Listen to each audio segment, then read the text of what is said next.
Show me.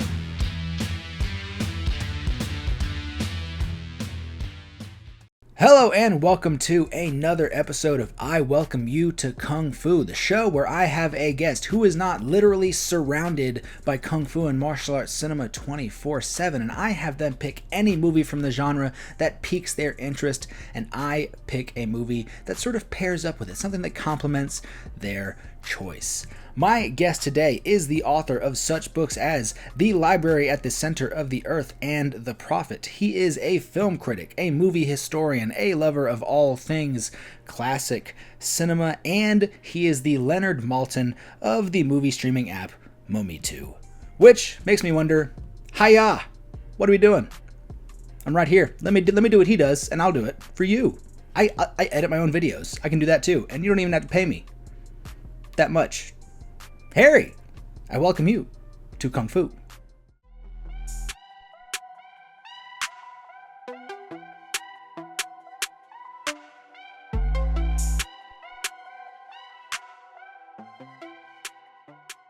Wu-Tang martial expert. There's not many who can match up with him. Thank you for having me. Leonard Maltin is an honor. I've always thought of myself as the Robert Osborne of Momi2, for those who are familiar with Turner Classic Movies. But yeah, I do their classic film introductions. And yeah, they should have you come do Kung Fu introductions and stuff. That'd be great. I think that'd be a lot of fun. Yeah. What is so obviously your interest is the classics of cinema, the stuff from, I guess, between, I don't know what, the 30s up to like what, the mid 60s? I mean, it really runs the gamut. I would even say, from the beginning of film, 1800s, all the way through, 90s and 2000s. We're at the point now where the stuff I grew up with as a kid, we grew up with as kids, is now classic film. So but yeah, for the most part, you can see behind me, I've got a Maltese Falcon poster. I actually have the Maltese Falcon behind me. So a lot of stuff from the 40s, the 30s, 40s, 50s. Those are really where I spend a lot of my time. So, yeah. Yeah, the passage of time with stuff like that, with all pop culture, scares me because, like, I'm a diehard Star Wars nerd, so that's just one example. 1977. Doesn't feel like that long ago. Nope. What, 50 years? That's unsettling. The 80s, the time of a bunch of great movies. The 90s, 40 years ago, 30 years ago. I don't like any of it. And then it's got to the point where, like, my music taste is suddenly, even though I'm not a dad, it's dad rock. And I'm like, I don't like that. Well, I get very upset now when I hear the classic rock station here in New York will play Van Halen, great, and then they'll play Green Day. And I'm like, I'm sorry, Green Day is classic rock now? And I feel very old and sad. Yeah, no, it's not great for me. I mean, I'm only 29. So before we jump into anything, what do you have going on with Let's All Go to the Lobby? Well, fun fact, I was just published, sort of, on History Channel's website.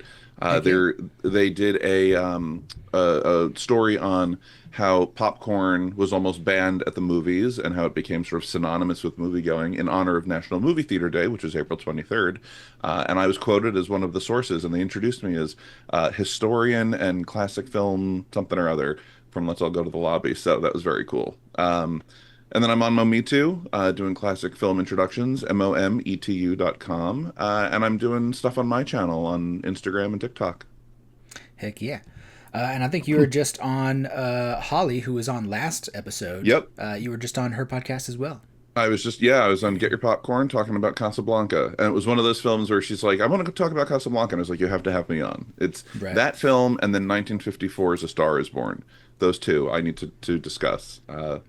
So I just recorded an episode of her show that will be out at the end of May, and we talked about Crouching Tiger, Hidden Dragon. Oh, nice. Yeah, I felt that I gave her such difficult movies for a first-time Kung Fu watcher that I was like, I'm going to give you something that is like a proper, like, tragic romance that just happens to also have some Kung Fu. Yes. I love that we have, you're on TikTok and you see a lot of the generalists, I like to call them. They'll talk, a lot about the Marvel movies and the hot new releases and stuff. Yeah. And I love that, we've got you have your very specific niche of kung fu and martial arts films, and we've got classic films. I love that we have our little worlds that we've built for ourselves apart from all of the new that's out there. I started a second TikTok that was meant to be about normal non martial arts movies, but I can't find I can't find it in myself to get interested to talk about anything else. And it's not that I don't want to. I have plenty of movies that I love that aren't kung fu martial arts. Again, diehard Star Wars nerd. But like Hmm. I will think of talking about something and then I'm like, well, there's like 50 other guys on TikTok talking about that, so that's fine. Yeah, And no exactly. hatred to them. Full respect. I love what they do. Obviously, I watch what they're doing. Yeah, I mean, You know. do they need my review of the drama or whatever the Devil Wears Prada 2? Probably not. Yeah. And I tend to review stuff I want to talk about, and movies I have a feeling I'll either, if not enjoy, I'll at least find somewhat interesting or Yeah. that are sort of in my wheelhouse. I reviewed Blue Moon that came out last year, and The Bride, which is a nice throwback to the old classic Universal movies. So I always look for something that's sort of adjacent to classic film, if not classic film entirely. Yeah. Well, what is your history and experience with martial arts and kung fu cinema? Very little. I mean, honestly, and I'm probably for a lot of people who aren't well versed in it, my first introduction to kung fu films were Tarantino movies, and I'm not proud to say that, but and actually, not even that's not even true. Actually, I would say Rush Hour is probably Yeah. my first introduction to kung fu and martial arts movies to some degree. But then Tarantino movies as I got older. But Jackie Chan is one of my earliest memories of watching these kinds of films and just watching, I before I knew really who Buster Keaton was, I could tell there was something different about the way he did his martial arts versus the way other martial artists did theirs. And it was Yeah. he's almost like made of rubber. I mean, he bounces left and right and through, and he squeezes into places you never thought he could squeeze into, and it's like, who is Right. this guy? And so we're going to talk about the two films we watched, but he is my earliest memory, and I just remember being enthralled by his performances and just his ability to just almost shapeshift into like a blob of goo and squeeze into places. No, and that makes sense for just I guess as Americans. I mean, I've talked about it several times. My introduction was many things, mostly like between TV, video games, movies. But when it comes to movies, we had Rush Hour 1 and 2 on VHS. We had the one from Jet Li on DVD. Yeah. So like I wasn't I was like 12, like between 11 and 13 before I ever saw like a Hong Kong movie. So as a kid it was Rush Hour and Shanghai Noon and the Tuxedo and the Medallion Gross Yep, and exactly. the one and Cradle to the Grave. And before I ever saw a Bruce Lee movie, I saw Dragon the Bruce Lee story. And on the other side, you mentioned video games. It was Mortal Kombat and Street Fighter. Exactly, Tekken and all that. Those were my real introductions to martial arts in general. And Yeah. then there was this one movie. It was this kids movie with they were like kangaroo style Warriors of Virtue or something. Warriors of Virtue. I remember. Oh my Never God, seen it, that but people talk about it. I've never seen it. yeah, that one too. My brother used to watch that all the time, and I remember walking through and watching a little bit of that. Yeah, Yeah. that was always on. Never seen it, but people talk about it to me all the time, and they're like, "You've Hmm. seen this, right?" I'm like, "Nope." Based on your experience, did you have any sort of preconceived notions as to what kung fu cinema is? I did because I had seen clips of a lot of like 1970s era kung fu cinema, and it's a lot of like extreme close-ups with whip crack sounds and a lot of long takes. Yeah. Really well choreographed, not a lot of cuts. Screaming before another punch is thrown, that kind of stuff, and a lot of that also comes, I think, from Tarantino. He gets a lot of that in Right. there as well, especially in like Kill Bill and stuff. But for the most part, I wasn't entirely sure, what to expect watching the two movies we're going to talk about. I'd actually started the one because it's on the Criterion channel. I'd Jet started it, and Li's then the one. no, the one that we're going to talk about, Oh, Police I'm Story. sorry. I was like, Jet Li's the one is on No. Criterion. Police Story is on the Criterion channel. I'd started it a couple of weeks or a couple of months ago, and I just never went back to it. And then this prompted me to go back and finish it. And I'm glad I did. But yeah, I don't have a whole lot of foundation for this Yeah. kind of cinema before. Interesting. Interesting that the ones we're going with today are sort of, I guess, more recognized as like contemporary or modern versions of martial arts cinema, whereas like your idea of it is like almost like what I'm guessing in your head is like the Shaw Brothers period piece. Yeah, Like yeah, but what we watched is the more contemporary stuff. yeah. And but what's also interesting is I didn't realize these two movies are made in the same year, and they are Same year. drastically different from Oh each yeah, other. we'll get into some stuff about that. What in so I'm not sure how much of an action guy you are. If you are going into an action movie, what kind of action gets you excited? What do you look for in an action movie? I actually love action movies. For all the classic film stuff I talk about, I love any John Wick movie. Honestly, any vigilante justice movie, Punisher, Death Wish, John Wick. If someone was wronged and they're going after a whole army of people, I will watch that movie. I will. They can make 47 nobodies with Odenkirk. I will watch every single one of them. Same with the John Wicks. All of those I absolutely love. Okay, okay. I do love me some John Wick, and of course, I do know you are a big fan. I said no, nay that no lover of National Treasure. National Treasure is the greatest movie ever made. Why Period. is National Treasure the It greatest movie ever just made? it's got Nicolas Cage. It has American history. It's got puzzle solving. If you mentioned, you're the first person, by the way, to have me on a podcast to mention my books. The Library at the Center of the Earth was a huge love letter to National Treasure. I love it that much. So it ticks every single box for me. Yeah, I just absolutely love it. Okay, okay. Well, is there three of those? Two. There's working Okay, on I a was about to third. say. I've been I like was going to say. I waiting feel for a like third. There's two and a series on Disney Plus, which wasn't great, but it sort of continues the story with a different set of characters. yeah, I was going to say. I feel like I haven't seen one of them, but no, there's only two, so I've seen all of them. But let's go ahead and jump into our first movie here, and your choice, the 1985 film Police Story. Abbott, I want you to shave my head. If you refuse to help, I swear I'll burn this temple down.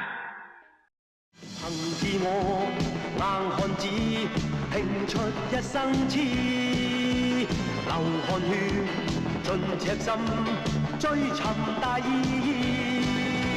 生命作賭注，留下了英雄故事。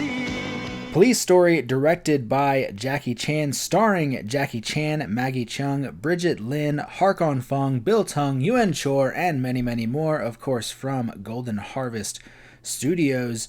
A Hong Kong police officer single-handedly arrests a major drug lord, but when the criminals are declared not guilty, he takes revenge, into his own hands.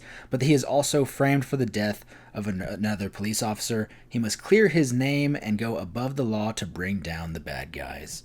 Harry, why did you choose Police Story? Well, for one, I had started it and I never finished it, so I thought this would be a great opportunity. But also, this is one that always comes up when people talk about like great martial arts films, great 80s films. This is the one that is always held in high regard, and I wanted to watch it and sort of tick it off my list. And I'm glad I did because it was excellent. I really, really enjoyed it.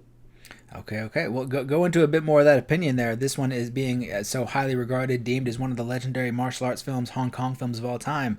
What are some more thoughts you had on Police Story?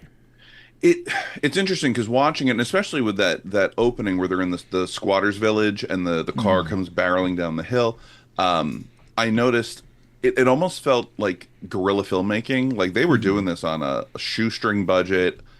Like any stunt that would have gone wrong would have probably killed somebody. They didn't have, it felt like, and I don't know for a fact, I actually didn't do any real research into the making of these films, which is not like me, but I sort of wanted to go into this discussion just talking about the films and not so much about, the history. I'll leave that to you. But it just felt like this was so, I don't want to say thrown together, but almost like an independent film. Like it almost felt like it was so, fly by the seat of your pants, and anything that could have gone wrong would have ended up with someone losing their life, because it didn't feel like there were nets anywhere. There was no wire work. It was really like every hit felt like it landed. The glass, even though it was sugar glass, and the one thing I did learn is like there was a lot of sugar glass toward the end of the movie and the climax, but it felt like everything was a real pane of glass. Like they were really hurting themselves. There's one guy who like flips over and lands on something on his chest, and I honestly thought he would have like killed himself because he hit it so hard.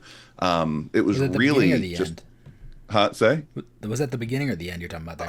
I want to say like middle towards the end. Okay. It was one of the big fight scenes. It was I think it was in the fight scene with where he's in the apartment complex and he sort of it's where they frame him for the murder of the other cop. One guy sort of flips over and like lands on a chair or something. And he like hits his chest really hard.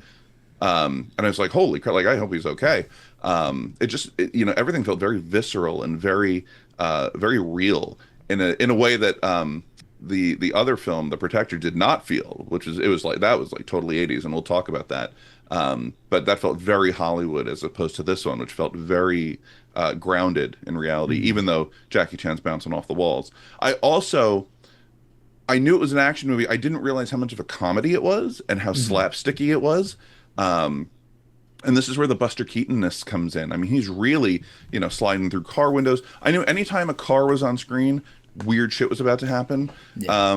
It was very funny. There's the scene where he's sneaking out of the parking garage with the witness, Selena, and they get ambushed by a couple of goons, or like 5 or 6 goons that are being sent to dispatch them. And he's sliding through one car window and then out the other and then outside and then he's rolling over the car. And it's like, oh my God, he's like the guy in Die Hard who keeps climbing through all the ductwork and squirming around. Somebody gets drop kicked into the other car. Yeah, it's just unbelievable, the stunt work. And I know I realized he had a whole team that was sort of helping him choreograph all of this, but he's doing it all himself. It's unbelievable the work he's doing there. No, and his whole stunt team was a very committed crew that was a true like brotherhood of a stunt crew. It's interesting, the idea of you saying it's this like guerrilla film. It feels like guerrilla filmmaking and stuff. I think what helps that, and something I found interesting I just started doing this with last episode with Holly, because we did Sanshiro Sugata, which was Kurosawa's first film, is to try to get a little bit more backstory. Starting with her episode as I listened to Kurosawa's autobiography. And so before this one, I listened to Jackie Chan's autobiography as well.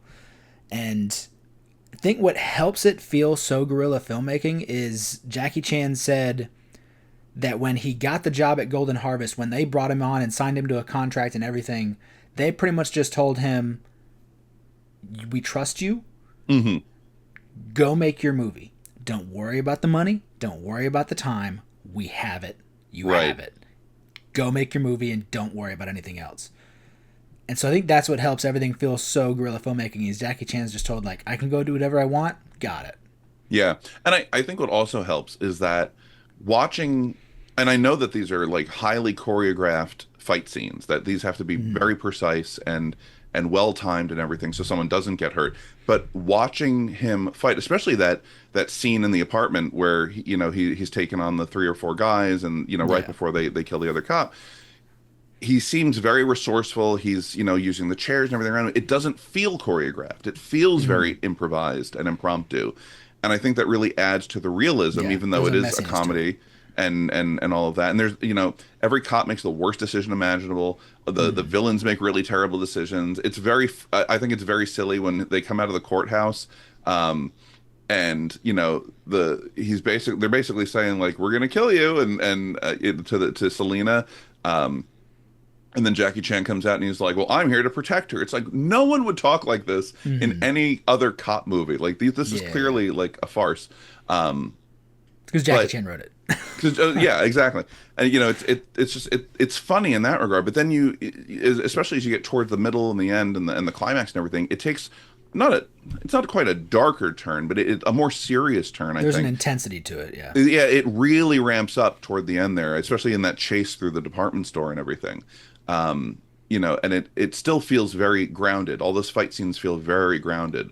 I never got the sense that someone was on wires, or that, sort of like in The Protector where someone gets shot and they fly back 10 feet. There was none of that. It all felt very realistic.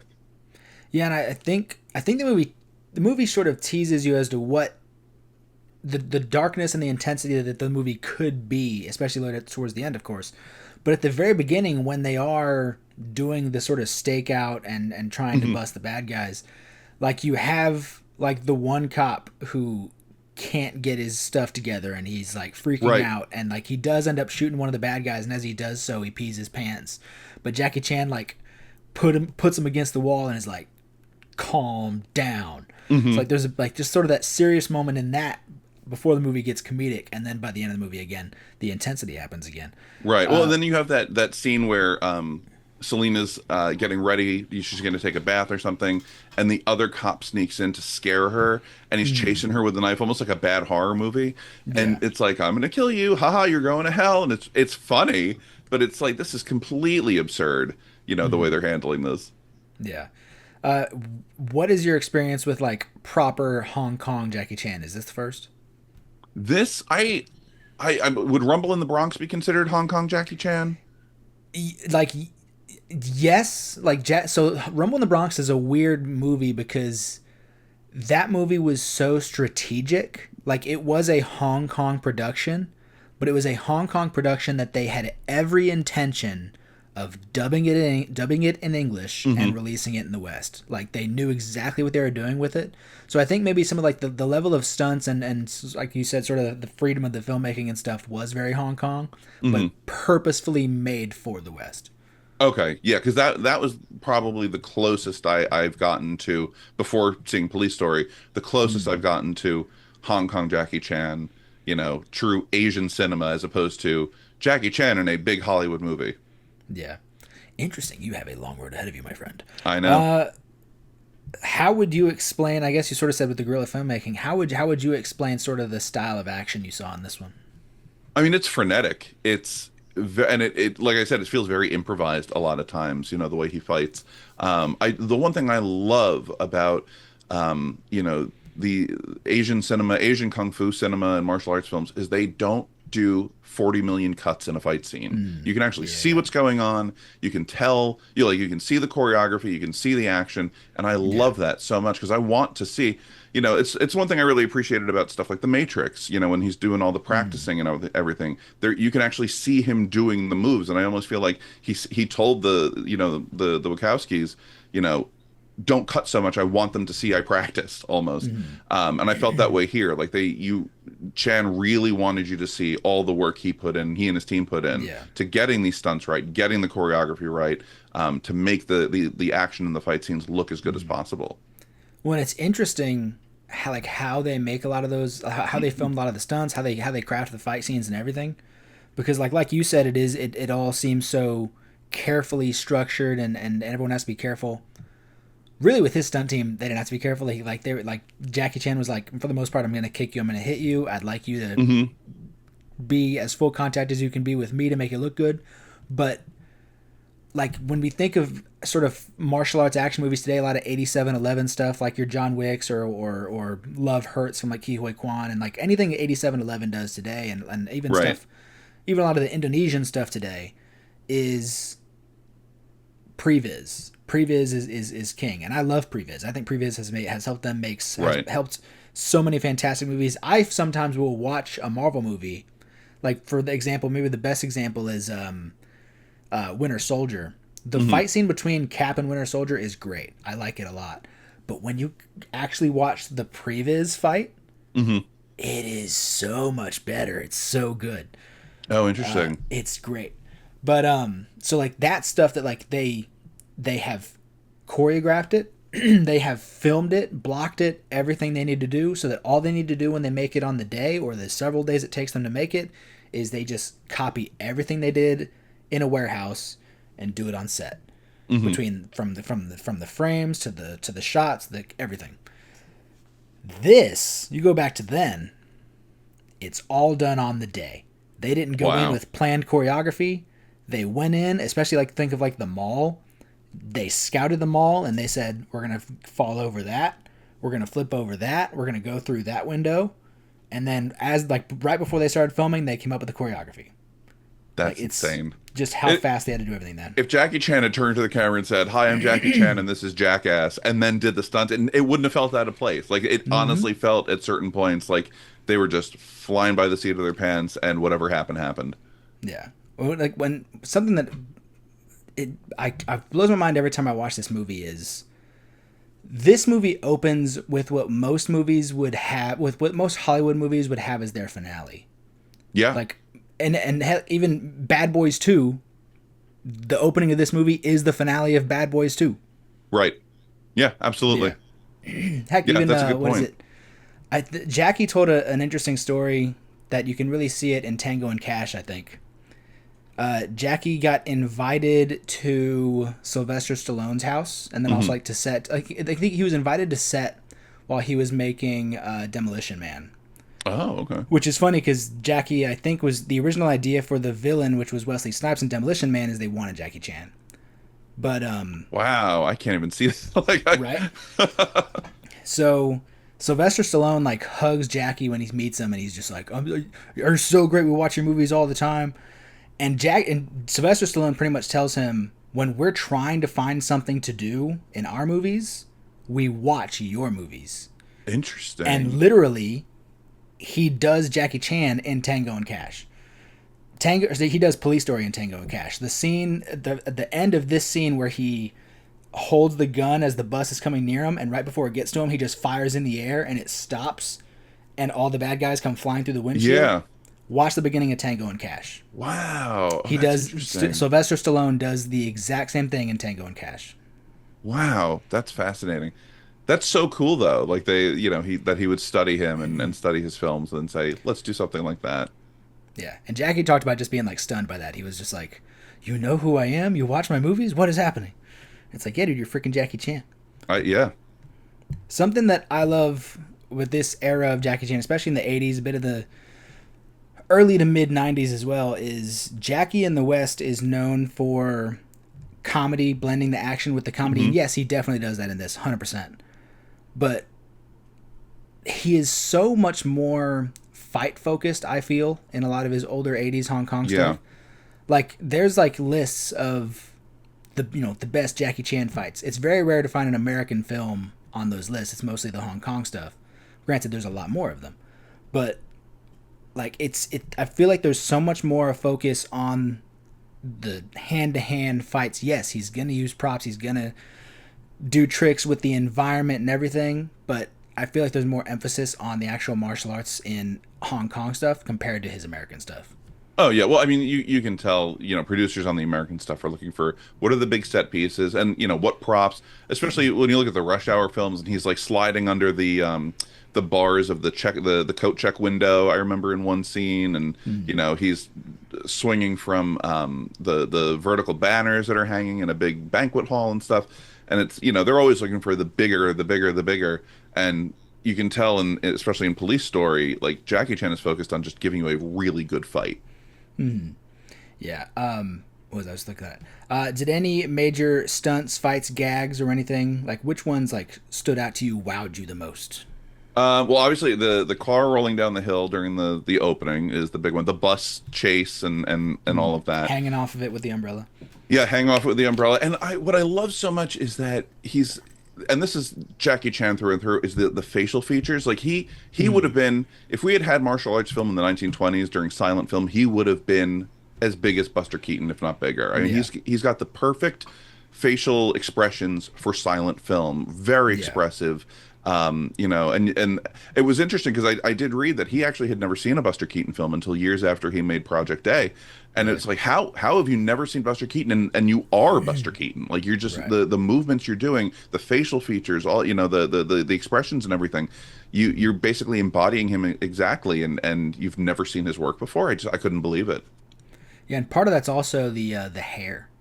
He loved having long hair because it was impactful. It was like, absolutely. If he gets hit, he's gonna whip his hair back, and the hair moving it's gonna add to the effect of a hit and everything. Yeah, I actually saw. So I'm a huge wrestling nerd, and was it Logan Paul? Who I don't care for that guy very much, but he is a wrestler right now, even though I don't care for him. He's like Homer Simpson. He's got a new job every week. Right. So he had cut his hair short, and apparently he said that Triple H told him, because Triple H is in charge of WWE now, Triple H told him, like, grow it back out.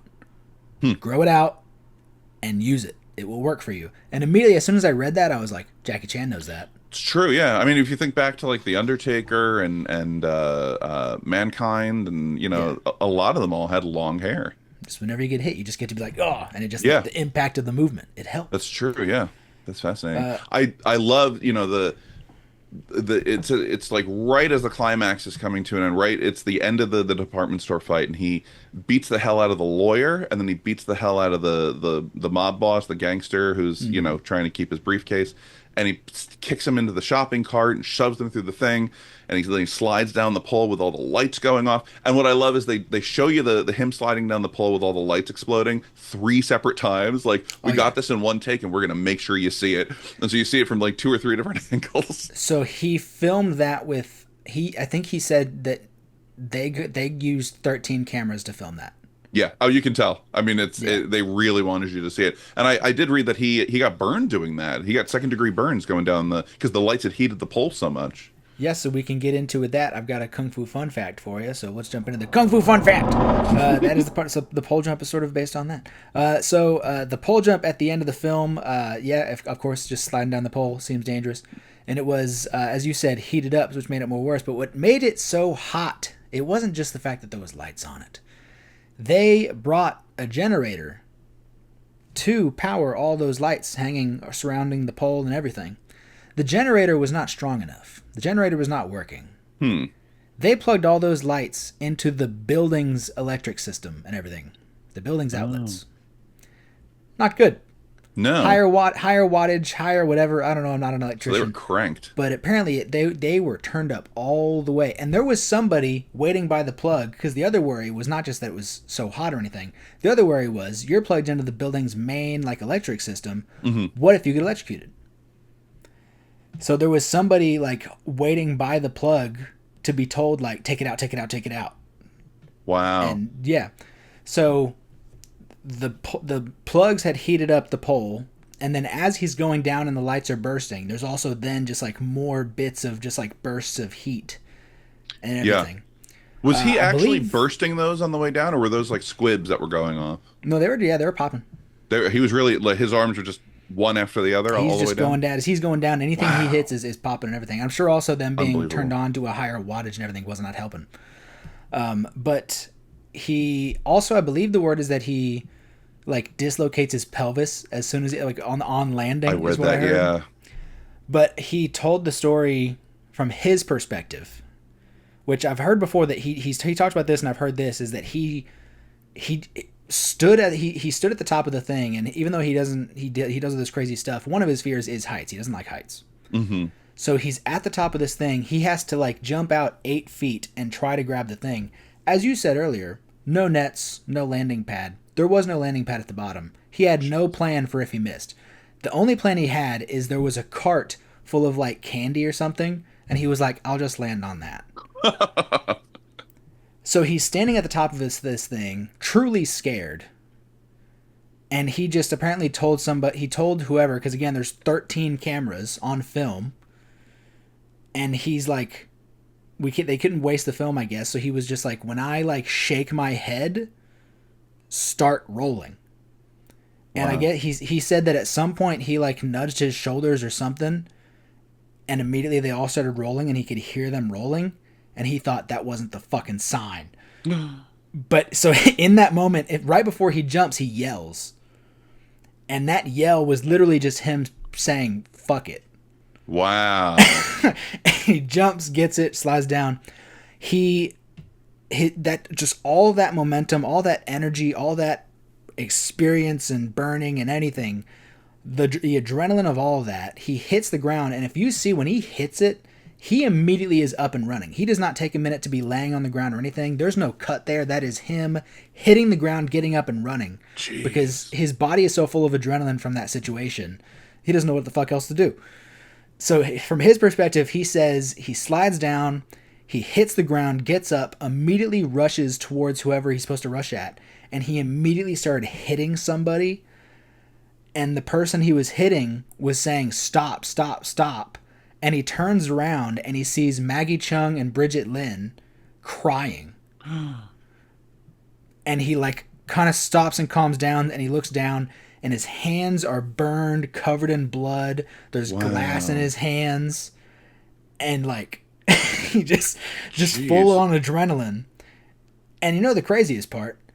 he was filming another movie at the exact same time. He was filming Heart of the Dragon with Sammo Hung, and Sammo Hung was directing that one. That night, he gets in a car and goes to film scenes for Heart of the Dragon. Whoa.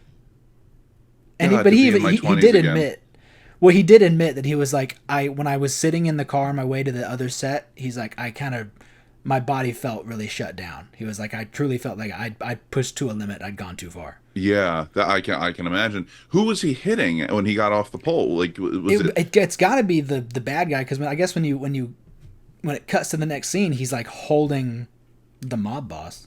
Yeah, that's right. Okay. Yeah. But he made Bridget and Maggie cry, and he was just covered in blood. Jeez, that's insane. Yeah, I mean, God, I sneeze and throw my back out, and he's sliding down a pole and then beating the hell out of someone. Right? No, and he dislocated his pelvis. Dislocated his pelvis, burned himself. Unbelievable.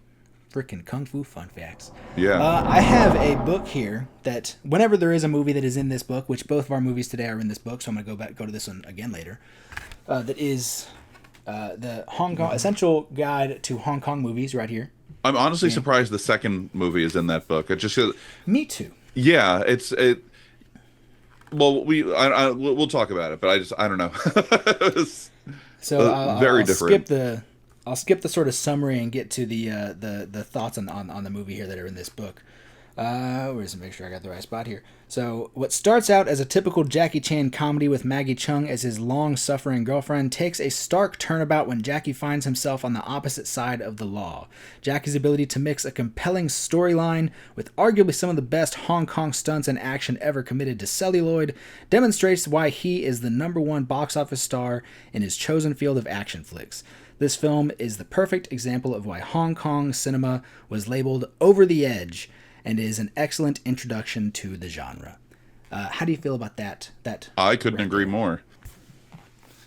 I think it's perfect. Yeah, it's definitely one that I tend to get people on early, like early on in their adventure of Kung Fu cinema. I'm like, go watch Police Story. Yeah, because like I said, I don't have a foundation for this genre, or for this not even a genre. It's a whole medium unto itself. But I have no foundation for it, and so getting into it, I think, maybe going back to an old Bruce Lee film would be great too, but this was a really nice blend of the kind of, there's the comedy piece of it, there's the just the cop aspect of it, especially 80s cop movies. It was a familiar concept, and then the Jackie Chan fight scenes, and it was just like this nice blend of all three of those made it very palatable for a first timer. And now I want to go back and watch as much more as I can, go back further into the 70s and all that. So yeah, this is a great entryway. I think Jackie brings an intensity to this that you don't see in any of his Hong Kong movies outside, of course, later on we get The Foreigner, which in that I think you get more of a darkness, like a sorrow out of Jackie Chan than you get anger. Whereas in this, you get, like, from the moment that he, like, goes to turn himself in to, like, the finale, like, there is a rage in Jackie Chan's face that you don't see in any of his American movies. That panic when he takes the superintendent hostage and backs out of the police station. And I was laughing when, all the other cops in the precinct are like, they're putting their hands on the table, and then they're going after him, and then they're putting their hands on the table, and then they're going back after him. But, like, you could see, he's been beaten to hell, he's been framed, he's got nothing left to lose, they're going to take his badge, they're going to put him away. And he's like, he's on his last thread of sanity, and you can see it in his eyes. I mean, it was really interesting to see that, and not 10 minutes earlier he's juggling multiple phones in the one police station, answering calls left and right. By the way, doesn't hold up well, considering it's still one of my favorite gags of the movie. it's a great gag, but there's one phone call he takes that just it's not great. But with all the tangled cords and everything, like, he's doing all this great physical comedy, and then he goes into, like, full-blown panic mode, takes the guy hostage, and basically throws, you feel like he's going to throw away his whole life. It's a really interesting juxtaposition between those two, and then it's the one thing that it was hard for me to juggle with this film was, a lot of comedy films, you can tell it's a comedy all the way through. There's always a gag, and then at a certain point, it almost feels like they forgot they were making a comedy. Yeah. I think I was just had a brain that where my brain was going to go, and I think I lost it. What was it? Also just before the phone gag, just Jackie just putting in this movie whatever he felt like it, I guess. He steps in cow poop. Yes, just and for then the he sake moonwalks. of him, just so he could show off that he can moonwalk and do some breakdancing. Yeah, that was So, great. that's the only reason that happened. There's no other reason that happened just for that, though. Yeah, and the music changes too. They play a little like Michael Jackson kind of, Yeah. It's a little safety dancey. moonwalking music. Yeah, it was very funny. Do you have any final thoughts or questions for Police Story? So I know that they've done sequels, and I think there were reboots, I had read that the reboots, or at least one of them, they go darker. Like it just stops being a comedy at a certain point. So the Police Story 2 is a direct sequel to this one. Like, Right. It picks up like a day after. Yeah, I'm talking about the ones they made in like the early to mid 2000s. Yeah, I was just going right through all of them. Oh, okay. Police Story 3 is Super Cop with Michelle Yeoh. Of course, it's a legendary movie. I don't love it.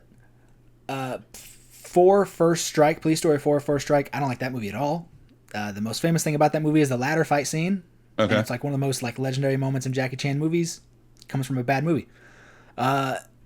So the moment that it starts to get dark, in my opinion, is 2004's New Police Story, which in my opinion is like crazy underrated. I think that is a truly great movie. Mm-hmm. Like, I highly recommend it. I love that movie. But the opening of the movie is Jackie and his crew. He's like a high-ranking officer. He has a whole team of other cops. And the opening of the movie is him failing and all of them dying. Wow, is he still playing And- Kakui in the No, new I one? think at that point he's playing like all new character. Okay. But so, and so like that then leads him to alcoholism, Okay. which they don't dive a whole lot into, just a little bit. And then he eventually sort of has to get over that so he can make his comeback and save the day. Gotcha. But the fifth one, which is 2013's Police Story Lockdown, that is the one that gets significantly more dark. There's like 2 or 3 fight scenes in the whole movie, but I think so that one was Jackie trying something. That was Jackie like trying to show that he can be a really serious actor and emote a lot more, which I think he did plenty in like Karate Kid, and honestly even in the other movie he was making during Police Story, Heart of the Dragon. I think that movie gets incredibly tense, and he gives a great performance in that movie too. But Police Story 2013 or Police Story Lockdown, there's almost no jokes in that movie. And I think Jackie gives a great performance. I love that. I do like that movie a lot. I think it didn't get a very fair shake when it came out in both China and America. Mm-hmm. Because from what I saw when it came out in America, I remember it was on Netflix. And Netflix at the time used to show like an audience score. Yeah. And on Netflix it was just like super low. But I was just like, you guys are just saying it's bad because you expected what Right. you know to be Jackie Chan. But he in this movie is telling you, no, I'm more than that. I'm going to give you this crazy dramatic movie. And it's good. I like it a lot. But the same thing happened in China.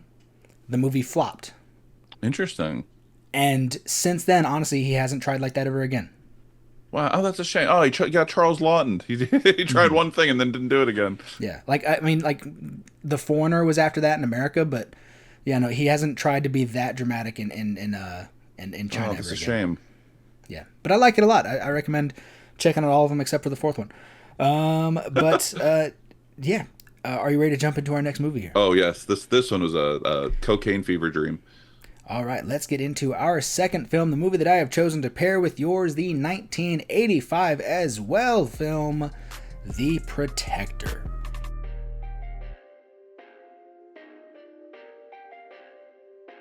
My tiger kung fu is better than yours.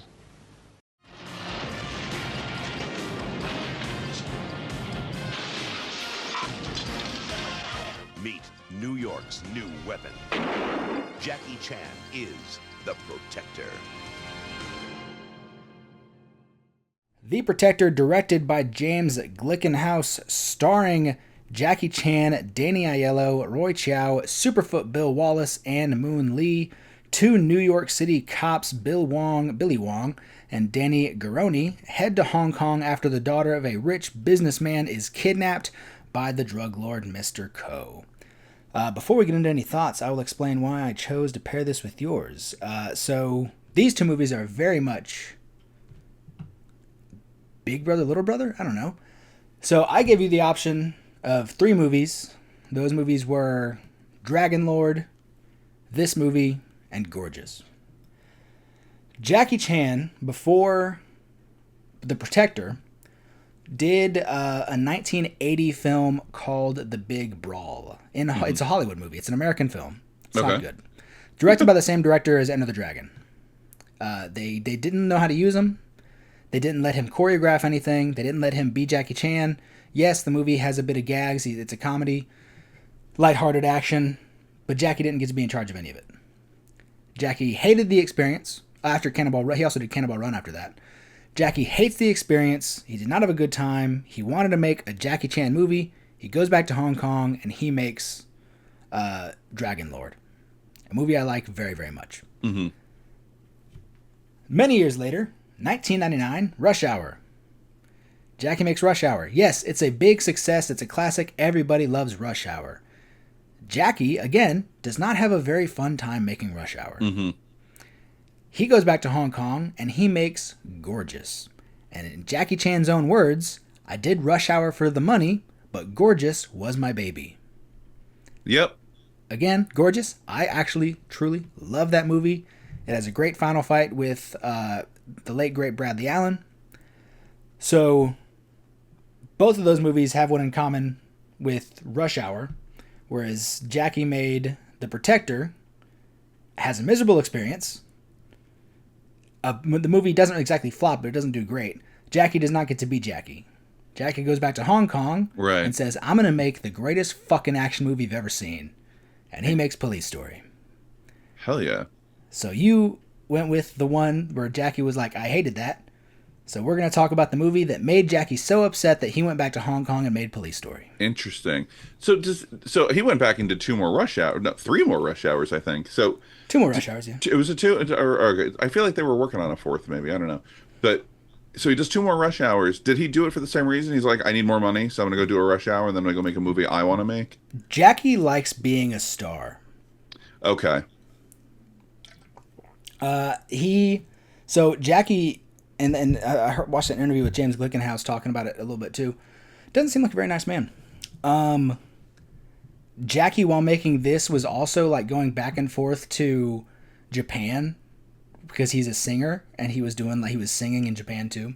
So Jackie just likes being famous. Okay. So I'm sure he did enjoy making some later Rush Hours. I'm sure he did enjoy making many of his American movies, but he just likes being famous. Got it. Okay. I mean, that tracks with what I've heard. I've heard he's not the nicest guy, but you know, the Protector was a bizarre, not even bizarre. It was just after watching Police Story, like you can tell Hollywood just pissed all over this film, you know, to make it, to really make it a, you know, as big a budget. You can tell, I mean, they had a budget. It was unbelievable. Yeah. It was like set piece after set piece. Oh, and really like the boat chase they get to do at the beginning of the movie, like, yeah. Oh yeah, the boat chase, the motorcycle jump, the big fight on top of the crane and all that, the helicopter. I mean, it was really fascinating to go from, you know, the biggest stunt in Police Story was the car rolling down the hill and then the bus, and then this is like they're blowing stuff up left and right. They've got pyrotechnics. They've got, you know, they're blowing up a drug lab in the middle of a shipping container. All this stuff. Kind of a weird choice for Danny Aiello, you know, to do a buddy cop movie. Also the I guess the vibes, the just the tone of the film at the start with, you know, they're doing the quintessential 1980s gangs wear chains and leather, and you know, it looks like it came out of Death Wish 3. Right, and it's like any movie that's in the 70s or 80s and it takes place in New York. New York is just hell. The grungiest. You want a really good look at, you know, 1970s New York. Watch Taking Pelham 1, 2, 3. That is a great New York movie. And then you watch stuff like this or Death Wish 3, or this feels like New Detroit in RoboCop. It's very grungy and gritty.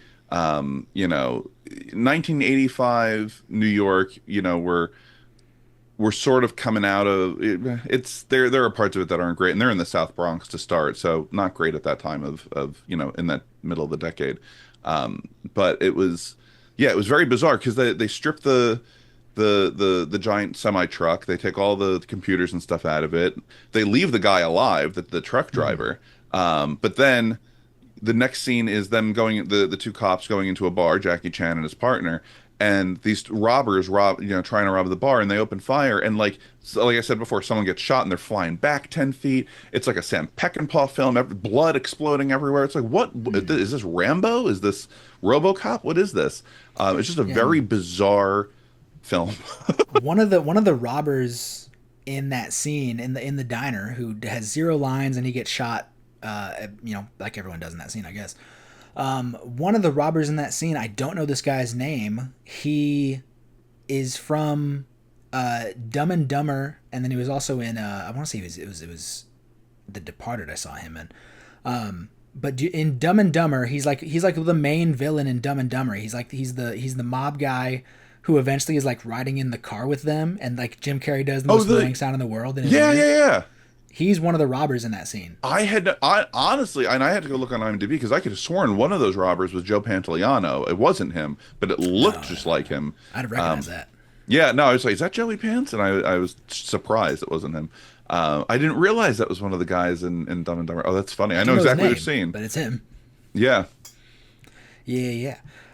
So you've kind of given us some thoughts already. What positive, negatives? How you feeling about The Protector? It's funny because he made this before Police Story. So what's funny is he actually feels older in this movie than he does in Police Story. Police Story, he feels like he's, you know, early to mid 20s, young guy, you know, buff, fit. And then this one, he feels like he's weathered. He's seen it all. He's, you know, he's been a cop for 10 years. You know, you can really, it feels like he's a much more seasoned actor, seasoned police officer, all of this. Yeah. It's just very interesting how that came together. Like I said, I don't love the pairing of Dan. I like it in the sense that you've got this guy from China, and then you've got Danny Aiello, Mr. Italian, you know, as his partner for this most of this film. I also thought it was very funny how the liaison, once they get to Hong Kong, the British liaison is like cliche British. He's saying bloody this and jolly good, and I was like, are you serious? Who wrote this script? It was just very, very I don't know, disjointed, unintentionally funny. Yeah, just very. But my letterbox review was like, this was filmed through a haze of cocaine. I mean, it was just absolutely wild. Well, I believe the answer to your question of who wrote this, I believe the answer is just James Glickenhaus. Okay, then yeah. James Glickenhaus, and then it's just James Glickenhaus. The other writer wrote some Hong Kong edits. So James Glickenhaus, again, I watched an interview with him. He does not seem like the nicest man in the world. He was in contact with Golden Harvest, Jackie Chan's studio, Jackie Chan's employer, and they essentially told him like, hey, we like your movies, like, would you like to do anything with our guy Jackie? And James Glickenhaus pretty much just says like, I can do something with him. I don't really like his style. I'm not a big fan of the comedy and the action. I'm more of a gritty guy, but I can do something with him. And I'm like, oh, so you just had zero intention of ever making a Jackie Chan movie? Yeah, he was sort of plug and play. It really did feel like, you know, it felt like he wanted to film on location, so they go to Hong Kong, but Jackie Chan never really felt like the character he wanted or the actor he wanted for this. And it was also really James Glickenhaus wanted to make the movie like in New York. He was like, he wanted to make a movie based in New York, and Golden Harvest pretty much just said, well, we would like it to come to Hong Kong, and he was like, okay, well, deal, but I get to like shoot the beginning of the movie gets to be in New York, and I eventually get to Hong Kong, and they're like, deal. Which is funny. That's actually very funny, taking it back to classic film. So the musical On the Town, I actually just did a video on this. MGM told Stanley Donen and Gene Kelly, we're not going to let you film the whole thing on location because they really wanted to film in New York. But we'll let you film for about a week or so, 10 days. So they filmed the whole opening number, New York, New York, in New York. They film in Central Park and Brooklyn Navy Yard and all that. And then they go back to the lot and they film on the MGM backlot. But it's just very funny, just that similarity. Yeah, no, they got to be in New York the entire time for this. Like the being in the essentially James Glickenhaus pretty much just said like I got free reign to do almost anything I wanted in New York. It was I work in Lower Manhattan. It was very funny honestly it was kind of surreal to see the World Trade Center there, and then that when the boat blows up, there's this big plume of smoke next to the Trade Center. Is like a little ominous, but okay. Yeah. So and I've heard that this even carries into Rush Hour. Jackie's English has never been very good, and James Glickenhaus pretty much also said like Jackie could not speak English. He said Jackie was a great mimic. He figured out his lines and he learned how to say his lines, but he could not speak English. Honestly, it felt like every single, even Danny Aiello, who speaks English, it sounded like everyone dubbed their lines later. Yeah, none of their lines sounded like they were spoken at the time it was shot. Did you have a feeling about that with Police Story? Some certain times it sounded like they had done some ADR work. Maybe when things were a little loud, but for the most part, I'm trying to remember. For the most part, I think it sounded like Jackie Chan was speaking his lines because it's all in Chinese, so I assumed he was speaking it at the time. So that's a weird thing with Hong Kong movies, even up into like maybe the early 90s, maybe even the mid 90s, is they shot just about everything. Maybe it was just lower budget stuff. Maybe it wasn't like some like big prestige drama. They didn't do this, but a lot of like Hong Kong martial arts movies were shot completely silent, and interesting. All sound was added later. Dubbing, probably sound effects, like everything was added later on. Wow. Yeah, because even like Cynthia Rothrock, she's American, but she had a great Hong Kong career. She spoke about like early on in her Hong Kong career, she was like, I was scared because they wanted to cast me as this big action hero, but I don't speak a lick of Cantonese. And then like the director or somebody was just like, it's shot silently. They're gonna dub you over later. Interesting. Is she the one? I always see the clip. It's her and another Asian woman beating the hell out of each other, I think in a warehouse. It's like one of the greatest kung fu fights I've ever seen in my life. There's her and another white woman. Oh, maybe it is another white woman. Whose name I'm totally blanking on. Sharon something. There's her and another white woman in Righting Wrongs. Maybe that's the one I'm thinking of. The big one that everyone usually goes to is her and Michelle Yeoh teaming up in Yes, Madam. Okay. Yeah. Yeah, I gotta go watch those now. The Righting Wrongs 100%. I'm not the biggest Yes, Madam fan. Just go watch the final fight on YouTube. When you watched, are you watching for the fights, or are you watching for the story, or are you watching for the acting? Like, what is your primary focus when you watch martial arts films? I want a good movie. I 100% go into any movie wanting a good movie. But I think any martial arts, old school kung fu fan will tell you that you go in wanting to watch a good movie, but after about 20 minutes you start clocking, like, okay, the only thing this movie is really going to have to offer me is the fight scenes. Okay. So I don't think that's like all of them, but that's a lot of them. What takes you out? Like what happens on screen where you're like, all right, I can't. Either I can't finish this, or I'm going to watch this for the fight scenes and nothing else. It's that I've seen so many that a lot of them have the same tropes, have the same story beats, have the same this or that. Usually it's like much, much older, like Shaw Brothers movies or something. But like eventually I'll be like, okay, yeah, I've seen this. I understand what's happening. Do you find that it's so funny that now I'm the interviewer, but do you find that a lot of the more modern, or I would maybe even say like post 1980, 1985, that martial arts films have been sort of chasing either what Jackie Chan had done or what Bruce Lee had done, that they're trying to get back to or find the magic that those guys had created on screen and recreate that? I don't think anybody's chasing. I think that there are fans who are intentionally doing their best to recreate because they want to pay homage to something. A good example of that might be something super low budget like Unlucky Stars, which Unlucky Stars is it's a I don't even know how to describe it. Unlucky Stars is a movie that a bunch of stuntmen made on their off days. Like literally every role in the movie is some of the really most cool. it's some of the most successful stuntmen and fight choreographers and action directors on some of the biggest movies in the world. The main villain of Unlucky Stars is Sam Hargrave. He was Captain America's stunt double. He directed the Extraction films with Chris Hemsworth, and he plays the main villain. Like, one of the main heroes is the fight choreographer and action director from the show Lucifer. Oh, that's funny. Like, it's literally just a movie that a bunch of stuntmen made on their off days. That actually sounds badass. It's great. I love it. But also, like, the acting's not great, which is fine with something like that. You know, you're not exactly watching it for performances. The story is stupid, but you're into it. But they're very much doing a Hong Kong style in that movie.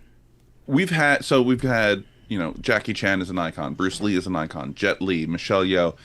Are we, and you would know better than I would, but, you know, in Asia, is there the next Jackie Chan, the next Jet Li? Are we seeing that already? Are they coming to the US, or do you think we'll never have another one of those iconic? I think that, so this is what I think of, like, different ideas of I don't think anyone's chasing the past. I think there's a handful of people that are recreating the past, but then there are people setting the new trends.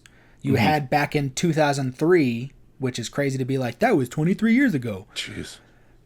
You had Tony Jaa with Ong Bak and The Protector, which is a different movie entirely. So Ong Bak and The Protector from Thailand. So Tony Jaa becomes like, holy crap. And not only is now Tony Jaa big, but now every martial arts actor in the world sees Ong Bak and is like, oh, I have to step it up. But even, you know, from there you have Scott Adkins doing stuff on the low budget market, lighting the world on fire over there, at least the people who see those movies. But then in 2011, 2012, it's The Raid. Yes. But even then, you go back a little bit before that. In 2008, you have Ip Man. Okay. So there's people who are setting new standards every other year or so. And, you know, with The Raid from there, how many action movies wouldn't exist without The Raid? You wouldn't have John Wick without The Raid. True. Yeah. Yeah. So you wouldn't have Daredevil without The Raid. You wouldn't have, really, yeah. You wouldn't have Daredevil. You wouldn't have a lot of stuff. You probably wouldn't have most of Extraction or a lot of stuff. So I don't think that people are exactly chasing. I think people are taking those inspirations, and I think that they're setting new standards for the next people to do. In terms of the question, is there like the next Jackie Chan or anything? I don't like saying that there's like the next Jackie Chan. There are still kung fu and action stars.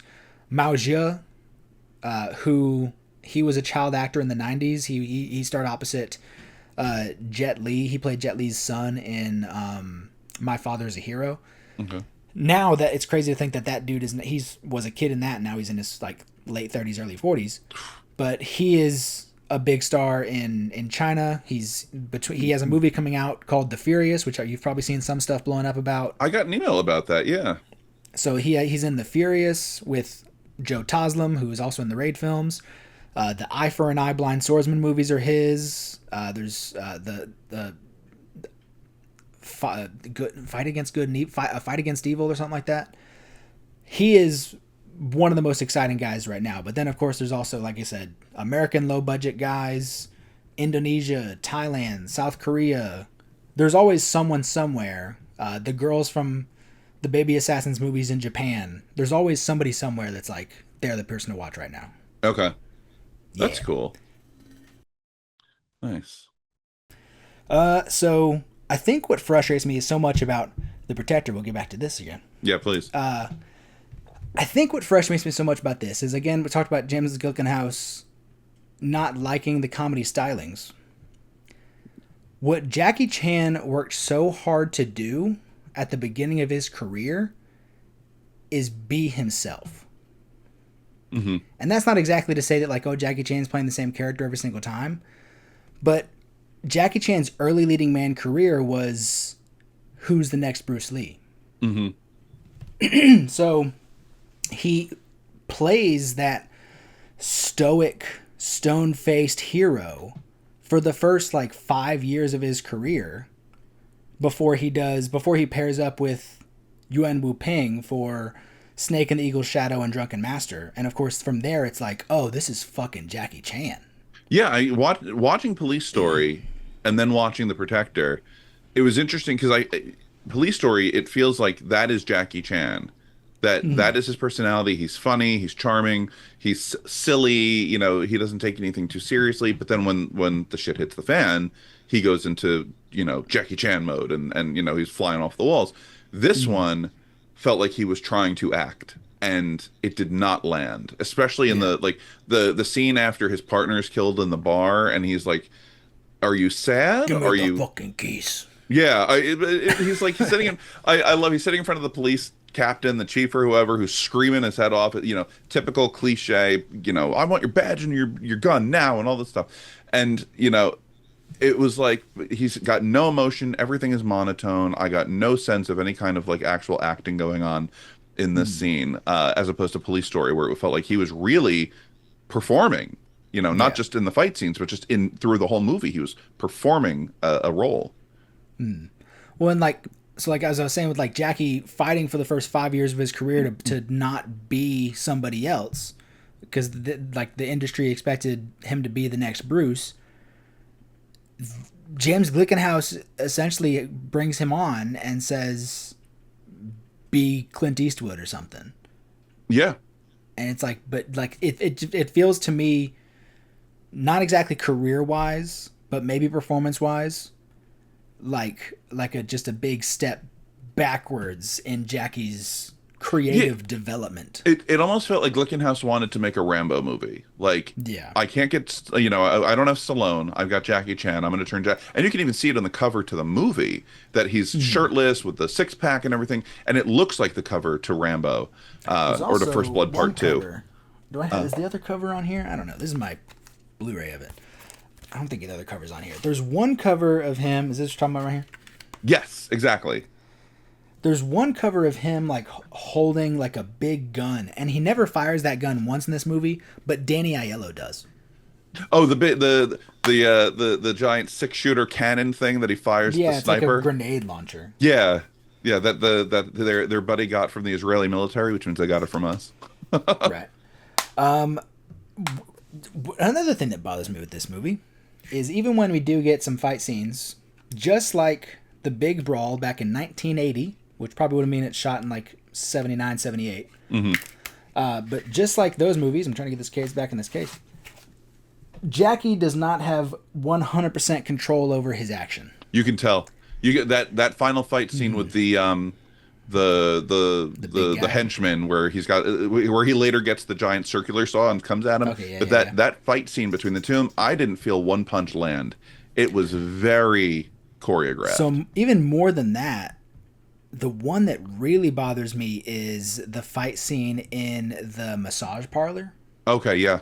There is one specific shot that I'm like, who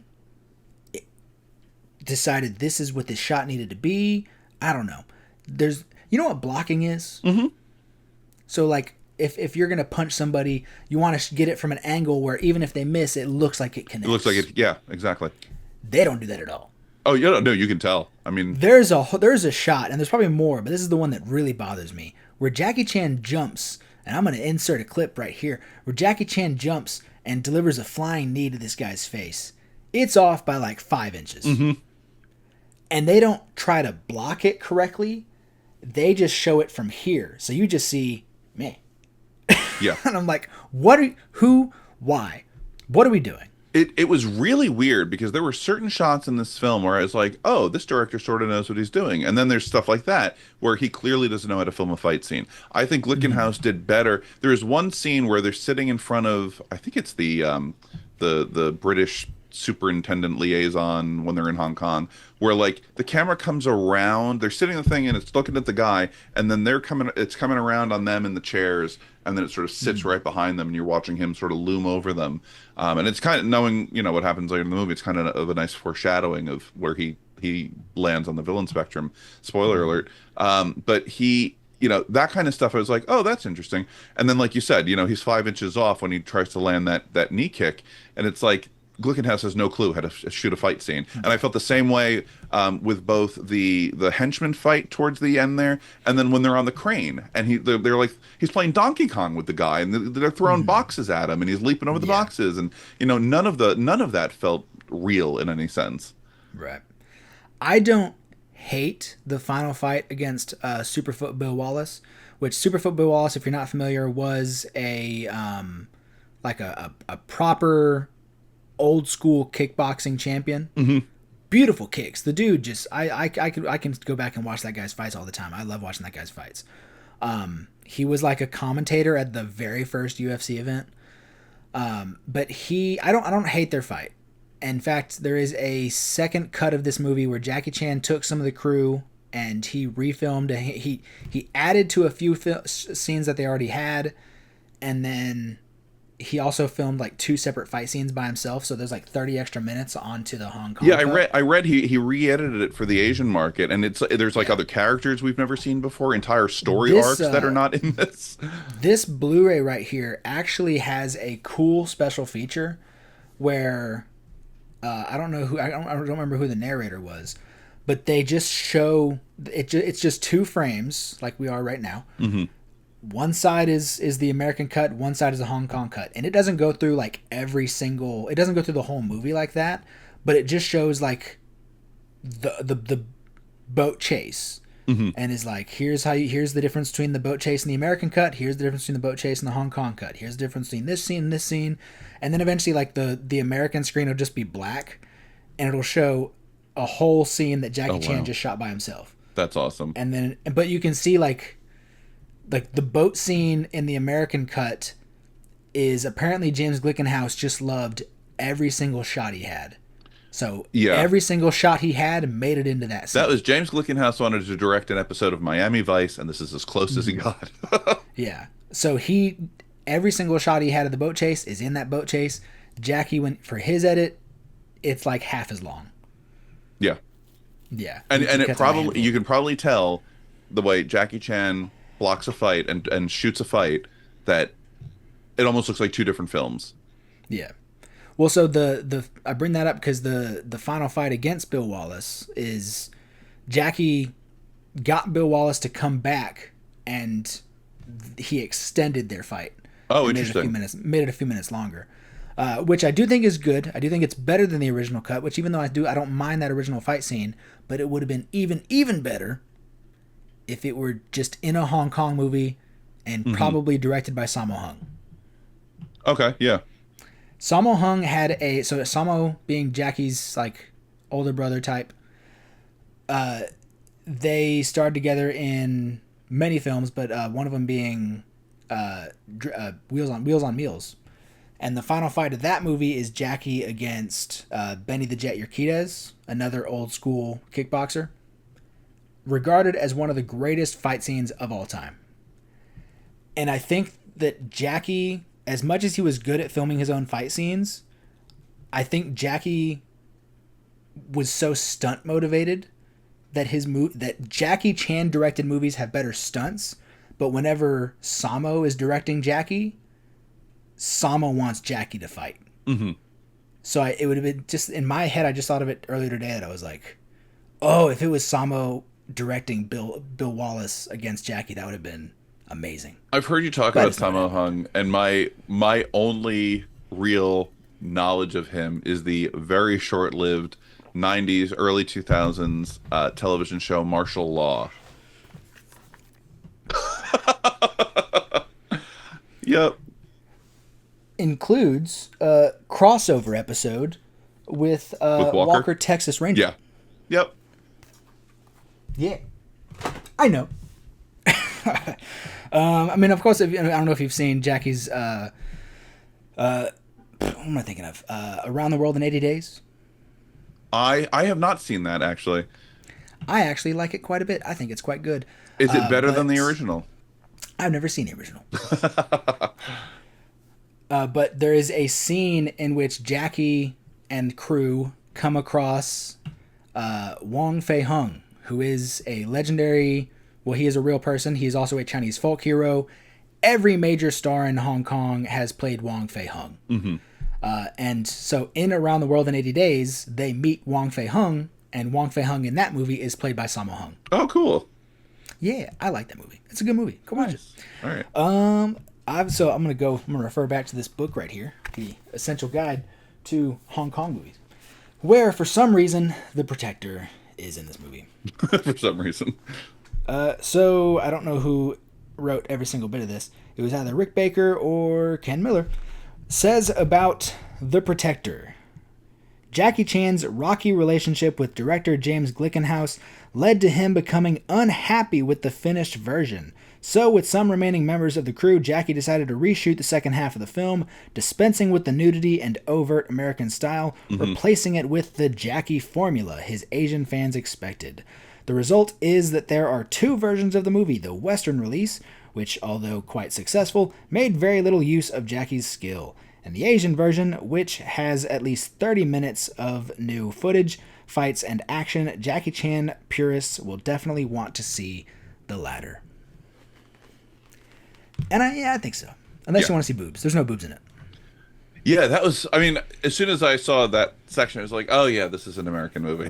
This is a 1980s American movie, full frontal. Yep. Okay, that tracks. And not even a movie where it's just like, oh, someone has their boobs out. No, like someone has their boobs out and the camera is on their boobs. Yeah, it was gratuitous. And when you see those kinds of scenes, because we've all seen, they're making the drugs or they're moving stuff around, and they're usually in underwear. They're not just completely fully nude, and this just seemed very gratuitous.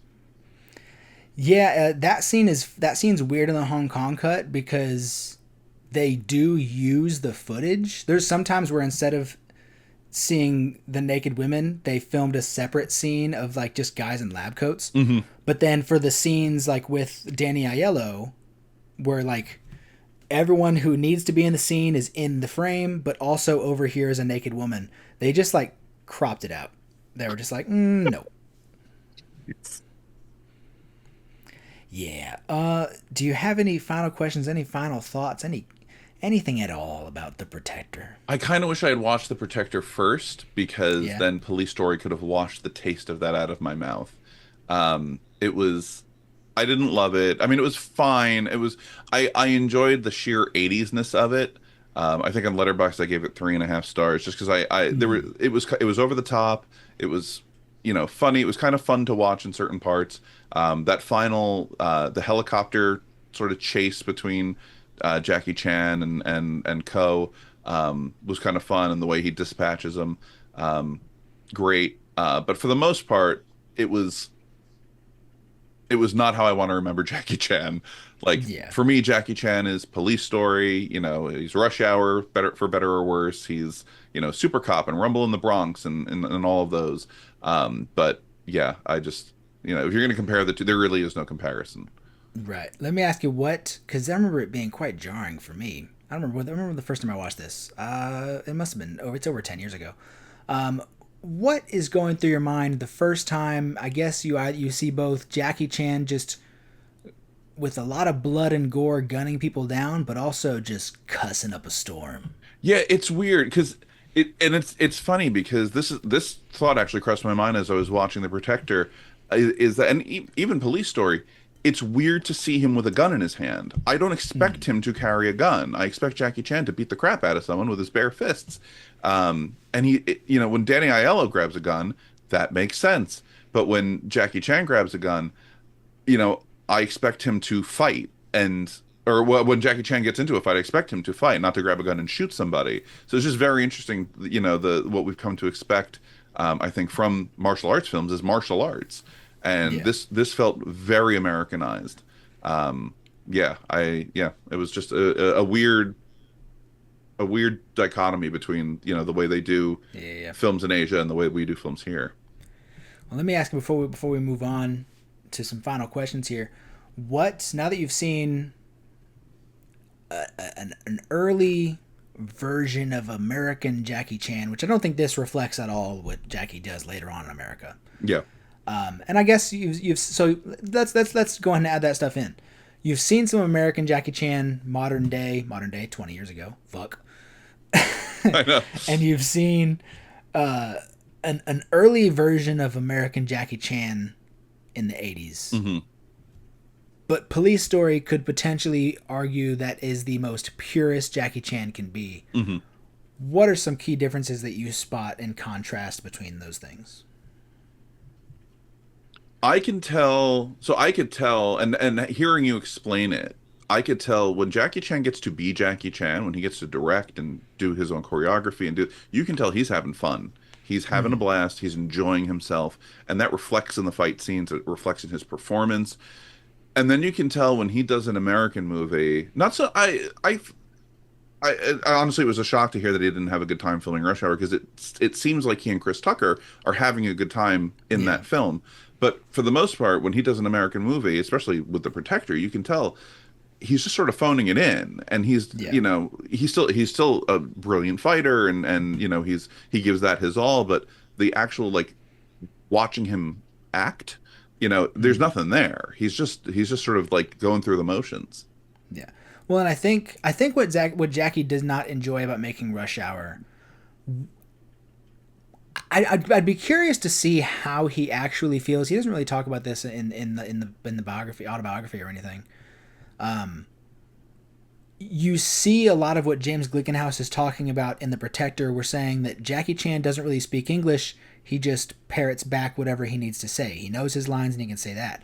Whereas you see in the bloopers of the Rush Hour movies that, yes, he knows his lines, but because those movies also have a lot of improv, that Brett Ratner and maybe even Chris Tucker will feed him a line and be like, Jackie, say this. Jackie, it'd be really funny, say this. So Jackie will just say whatever Brett Ratner tells him to say. Okay.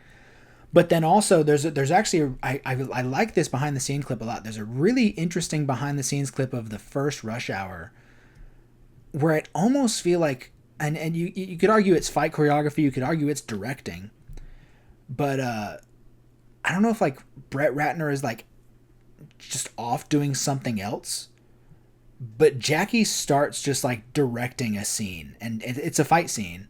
And so Jackie is like, again, with the Hong Kong thing I told you of, like, in Hong Kong they just came up with it on the day, where Jackie is like, okay, we have this space, here's what we're doing, I'm gonna do this. He's talking to Andy Chang, one of his like core stuntmen, and Ken Lo, a bunch of his stunt guys are all around, and he's like, you guys, we're doing this, we do this. But then you hear someone off camera be like, well, why would you do that? How about you do this? And Jackie's just like, no, because we have to, because that will lead to this. I don't want to do that, because if we do that, then we have to do this. And I think just because he was being questioned so much, that he was like, get out of my fucking way.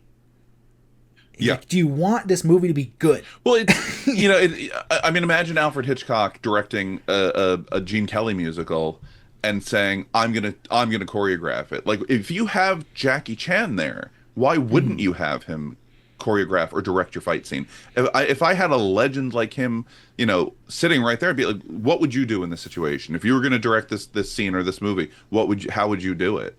I mean, you've got, the perfect person there. And I feel like a lot of that is just ego, on either Ratner's part or whoever. Yeah. But let's go ahead and jump into some final questions here. Are you interested in expanding your kung fu journey? Hell yeah, I am. Do you think you have any thoughts on where to go next, or what else you may want to watch? You have the Criterion channel. There's a lot on the Criterion channel. I mean, give me any recommendations on the Criterion channel. I'd like to go both older, and then I would like to watch a lot of the ones I've seen recommended. I want to watch the Ip Man movies. Of course. I've heard that the more recent ones aren't great, but the early ones are really good. I think the only one in the series, with Ip Man, don't be tricked. Okay. The only Ip Man movies that matter are the ones with Donnie Yen. Okay. Ip Man is the name of a real person. Excuse me. It is not an intellectual property. Okay. IP. The reason I say that is because it's like how, what is it called? Like how Winnie the Pooh is now, where we had the Winnie the Pooh horror movies. Yeah, he's public domain. Yeah, Public domain. The original A.A. Milne Winnie the Pooh is now public domain. But Disney Winnie the Pooh is not. So anybody can make an Ip Man movie. Interesting. Okay. So there are many Ip Man movies, and most of them are trash. There is also like Grandmaster from Wong Kar-wai with Tony Leung. It's good, but it's like an art house movie. Much more drama. So all the Donnie Yen movies I think are good. I think 1, 2, and 3 are great, with 1 being the very best. Okay. I just think 4 is good. Okay. I don't think it's great. I think 4 is good. Since you have the Criterion Channel, just anything Sammo Hung on there. Anything Sammo Hung on the Criterion Channel. It's a lot of there's a good amount of stuff there. It's all very good.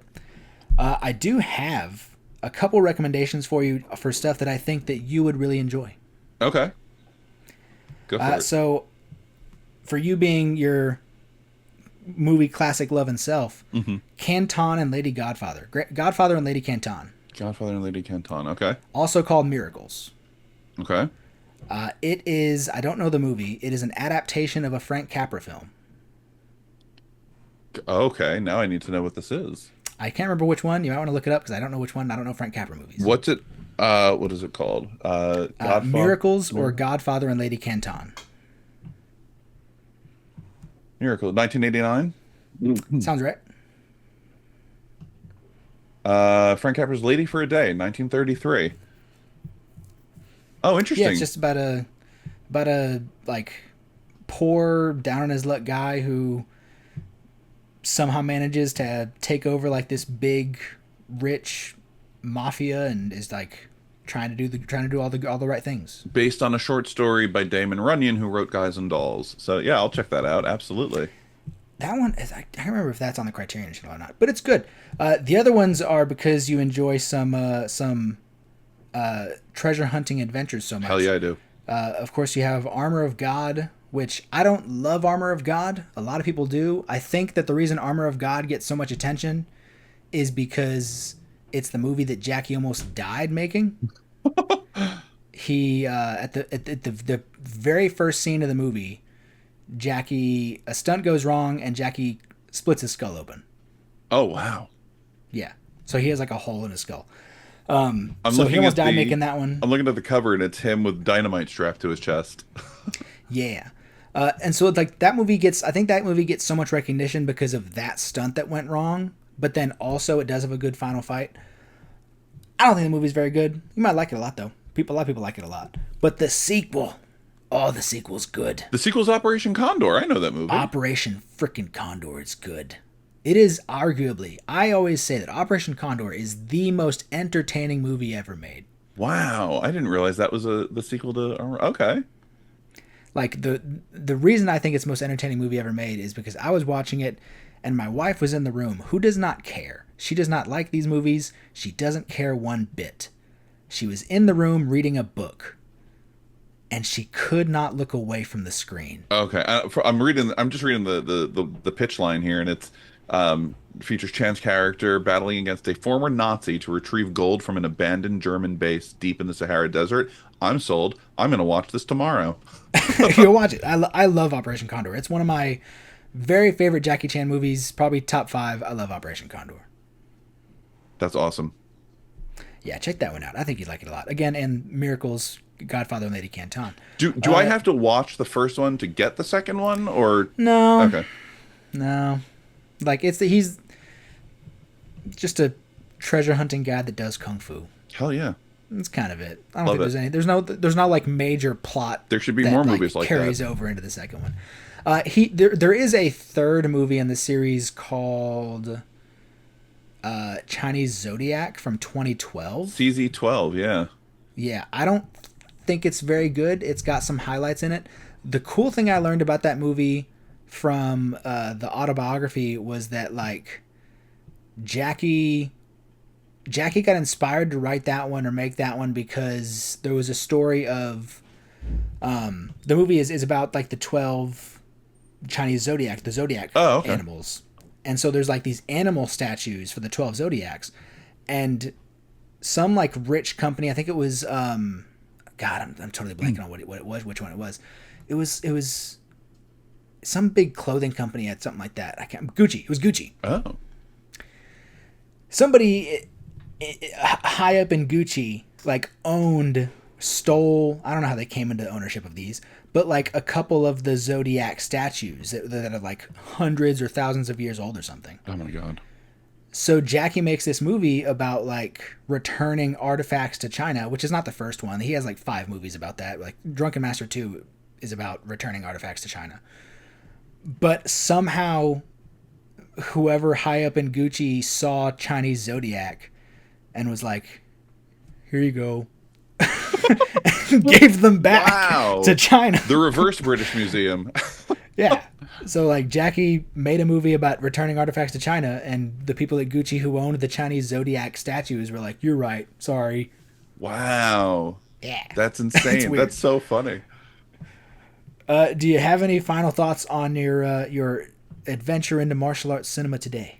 It was a blast. I mean, Police Story alone was worth the price of admission.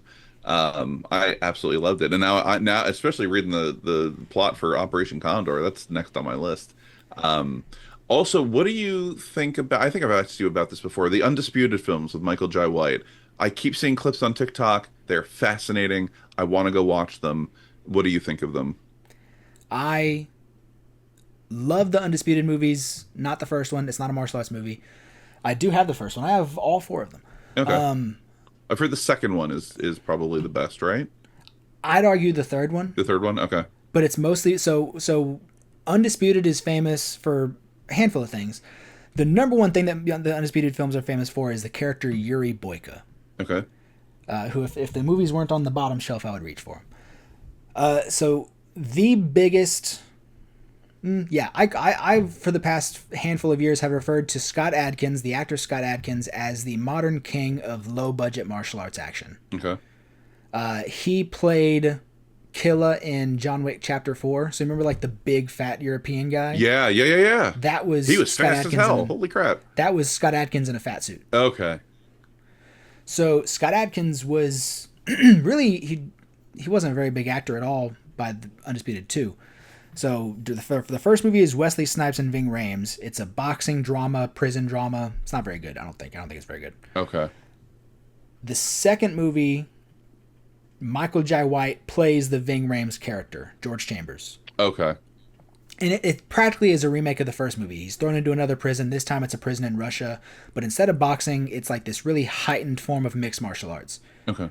The villain of the film is Scott Adkins in essentially his first big role as the villain. And the character's name was Yuri Boyka. Okay.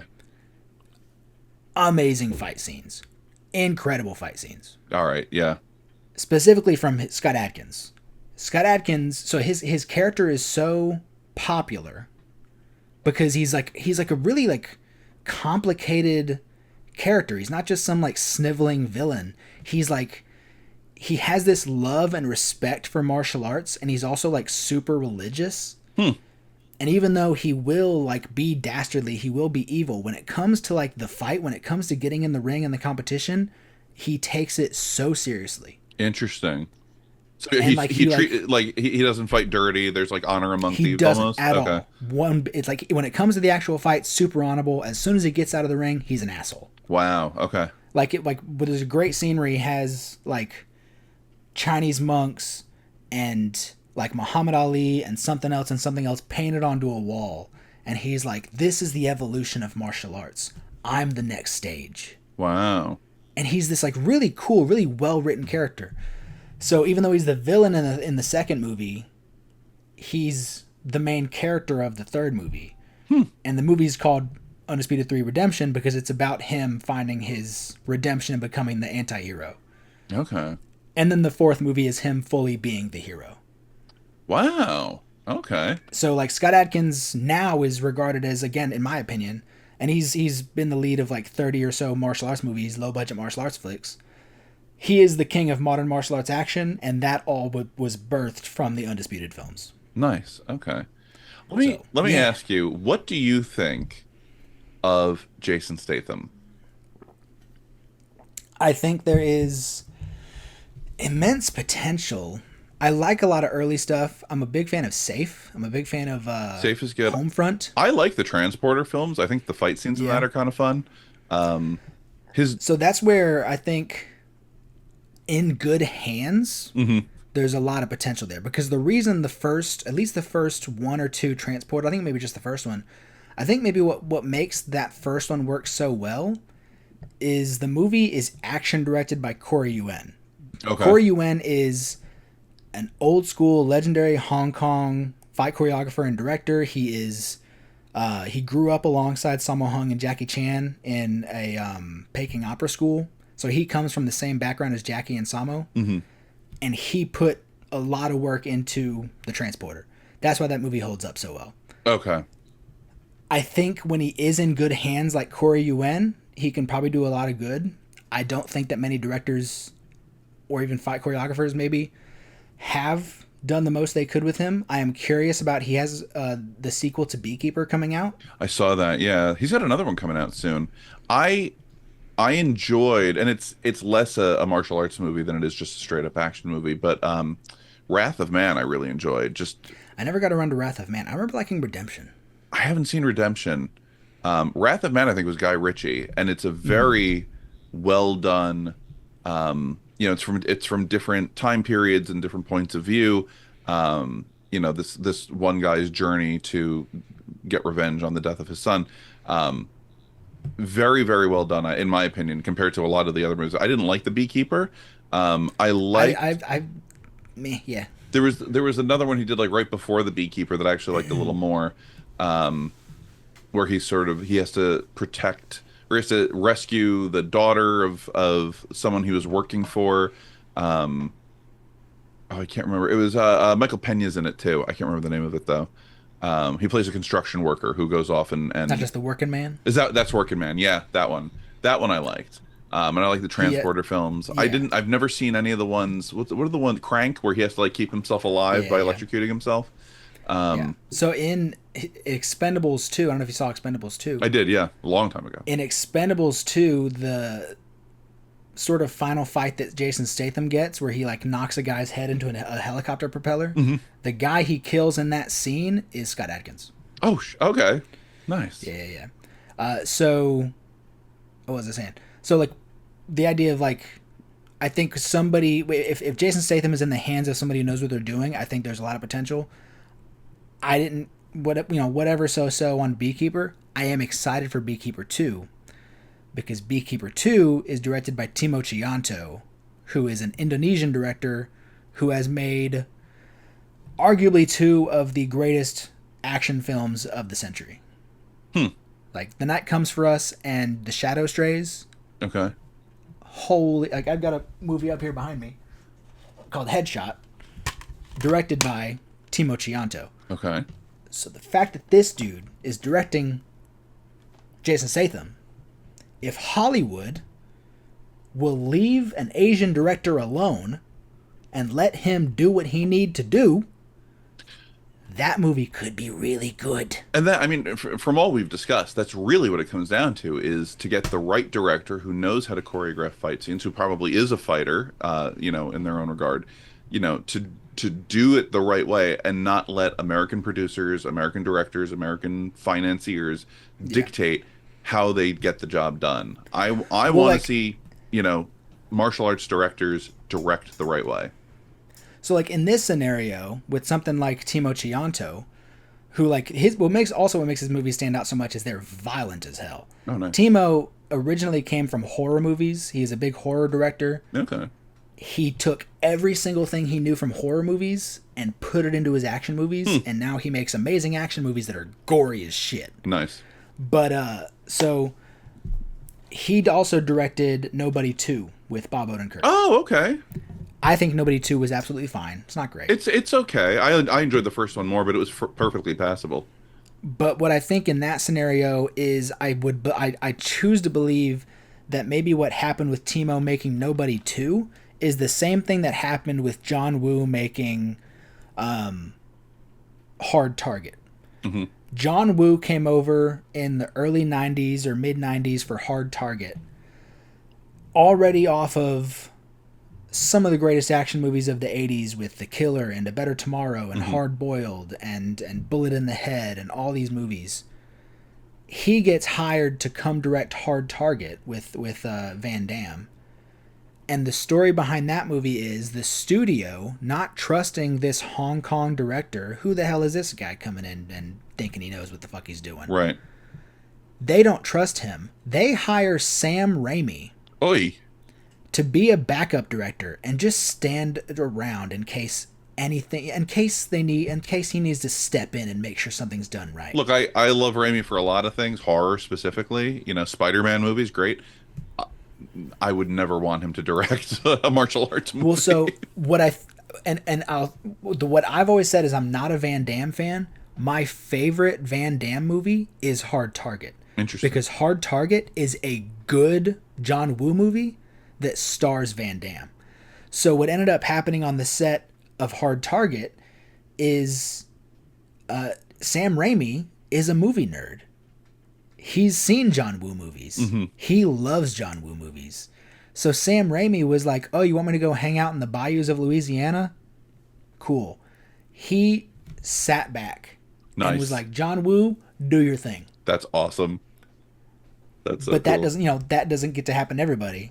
So if that's something that can happen to John Woo in the early 90s, I guarantee you bring in an Indonesian director that most people have never heard of, anybody at that studio is probably going to be like, keep an eye on that guy. Honestly, that's what scares the hell out of me about all these up-and-coming directors, especially like kids in film school right now or who are completely ignoring film school, is they're not watching anything. There was an article recently I read that film school students are not watching films, and they're certainly not watching films, either from Asian directors, from martial arts directors. They're not watching classic films. They're not watching the films that Spielberg and Scorsese and Lucas and Sam Raimi and all these directors grew up on and then modeled their films on. If they're watching anything, they're watching Spielberg, Scorsese. They're watching the currently working directors, Tarantino. They're watching the Letterboxd Top 500. Exactly, and they're not watching anything that came before, and so they have no model, they have no foundation on for film history, no appreciation for it, and so they're just regurgitating the same thing the same things they've seen, if they've seen anything at all, and that scares the hell out of me because you're going to get a situation like this, but the opposite, where they're going to say, I know what I'm doing more than he does, so I'm going to take over and do it, and it's going to turn out like crap. Well, it's like we talked about with Jackie Chan visiting Stallone. Yeah, where Stallone says, "I love your stuff." And like Tarantino having his passion for Kung Fu cinema and anything and his influences and how that affects his movies. But even Jackie Chan has a great story about talking to Steven Spielberg and Spielberg gushing him, being like, oh my God, Jackie, I love your stuff. And like they have a funny back and forth where Jackie says, because Jackie's very practical. He's like, I don't know how to do all this computer stuff. Like I shoot it on camera and that's what it is. Mm-hmm. And so he asked Steven Spielberg, how did you make the dinosaurs and the people? How did you do all that? And Steven Spielberg is just like, oh, easy, I shoot what I have to. I push a button, dinosaurs. And then Steven Spielberg says, but how did you do this and that? How do you do all that stuff you do? And Jackie Chan goes, easy. Roll camera, action, jump, hospital. That's terrific. Yeah. Yep. So, everybody should be watching everything from, maybe not everything, pick what you like, but adventure out, watch something else.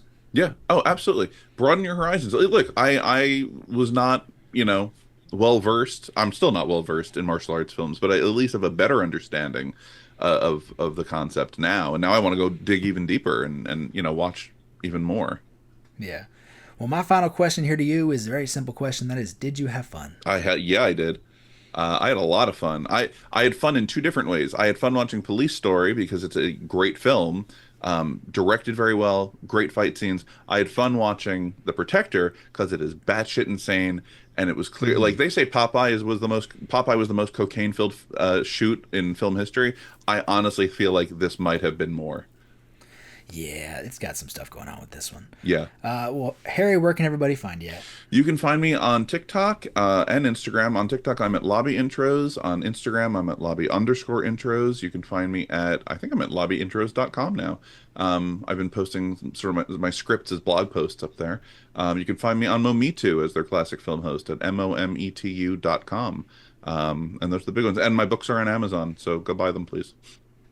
I will have all your links available in the description down below for anybody who wants to, when you should, go follow, subscribe, like, all those things. Check out some books. Of course, you can find me at Martial Arts Film Freak pretty much everywhere. Facebook page, Instagram, TikTok, Blue Sky, any of those things. Martial Arts Film Freak, of course. Don't forget to like, share, and subscribe. Comment your thoughts on the movies we watched here in the comments down below. Are we wrong to think that The Protector is there's a lot going on there? Or do you love The Protector? I saw somebody the other day who did say they love The Protector, and good for them. I don't get it. But of course, comment your thoughts on those things down below. Thank you for watching this episode of I Welcome You to Kung Fu. Whether this is your 1000th episode, which wouldn't make sense because this is only the 10th episode, or if this is your first time watching because you like Harry and you wanted to watch him talk Kung Fu. If this is your 10th time watching or your first time watching, I welcome you to Kung Fu.